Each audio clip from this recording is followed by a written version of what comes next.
Karena saat ini kita benar-benar sedang membutuhkan ilham tentang jalan hidup di tengah kebingungan manusia sekarang ini dan juga kebingungan hidup menghadapi masalah yang begitu kompleks. Kita benar-benar membutuhkan ilham. Satu. Yang kedua, kita juga membutuhkan figur. Di saat kita kecewa dengan semua figur yang ada, sebenarnya ada figur. Buat kita mungkin ini figur imajiner ya. Tetapi karena ceritanya lengkap, itu bisa kita visualisasi sedemikian rupa. Sehingga kita bisa mendapatkan ilham. Bukan hanya tentang jalan hidup, tetapi juga figur yang menjalani hidup itu. Contohnya misalnya gitu ya. Allah Subhanahu wa Ta'ala mengatakan tentang Rasulullah ini, yang saya tadi berulang-ulang sebut soal kasih sayangnya. Fabima rahmatin minallahi lintalahum.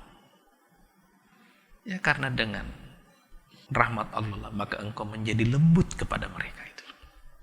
Jadi turunan dari sifat kasih sayang itu kan kelembutan, alin, kelembutan itu. Itu yang membuat kepribadian yang suka saya sebutkan seperti karpet, diduduki oleh siapa saja gitu. Jiwanya itu ada orang yang auranya kalau kita datang itu Anda merasa bahwa diterima aja di situ pokoknya gitu. Iya kan? Jadi orang datang kepada Rasulullah itu semua merasa diterima di situ, semua merasa punya ruang di situ. Fabima rahmatin minallahi lintalahu. Walau kunta fazzan ghalizal qalbi lam faddu min hawlik. Kalau kamu kasar, hatimu keras kayak gitu. Orang itu nggak akan berkumpul di sekelilingmu. Iya kan? Jadi artinya apa? Sekarang kita membutuhkan di tengah krisis seperti yang kita hadapi sekarang ini, kita sedang membutuhkan semua alasan untuk bersatu. Ya, semua alasan untuk berkumpul. Dan kalau kita melihat Rasulullah SAW mewakili betul kepribadian itu. Coba kita lihat ya. Waktu beliau hijrah ke Madinah, sebelum hijrah ke Madinah, dia menyatukan dua kabilah di Madinah, Aus dan Khazraj yang perang saudara terus itu. Ini disatukan. Baru beliau hijrah. Setelah beliau hijrah di Madinah, dua suku ini sudah menyatu, disatukan dengan Muhajirin. Ini Quraisy dari Mekah itu. Sudah bersatu mereka, disatukan dengan orang-orang non-muslim yang ada di Madinah dalam Wasiqatul Madinah itu.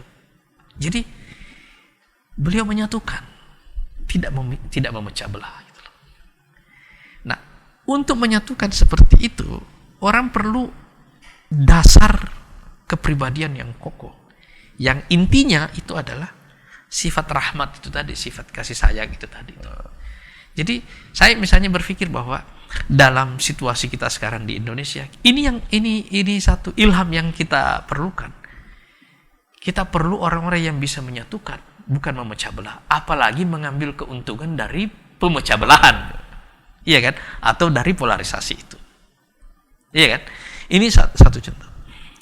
Kita lihat lagi misalnya sekarang ini kan beliau kan hidup di tengah masyarakat yang secara ekonomi ada tiraninya, secara politik ada tiraninya, secara sosial juga ada tiraninya.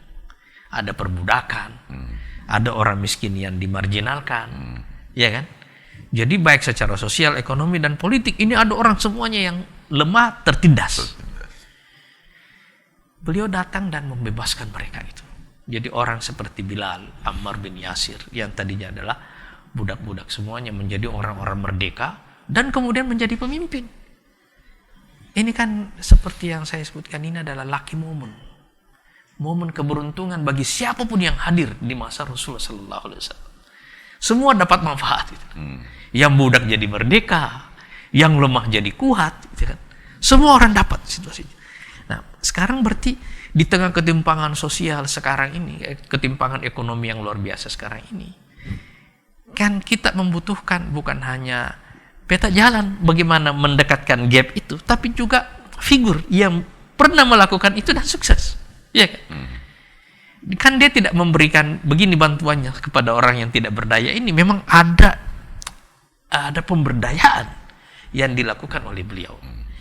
Jadi saya pikir bahwa ketika kita sedang kehilangan kehilangan figur, kehilangan peta jalan, ini waktunya kita kembali kepada Rasulullah SAW, mencari ilham, mencari inspirasi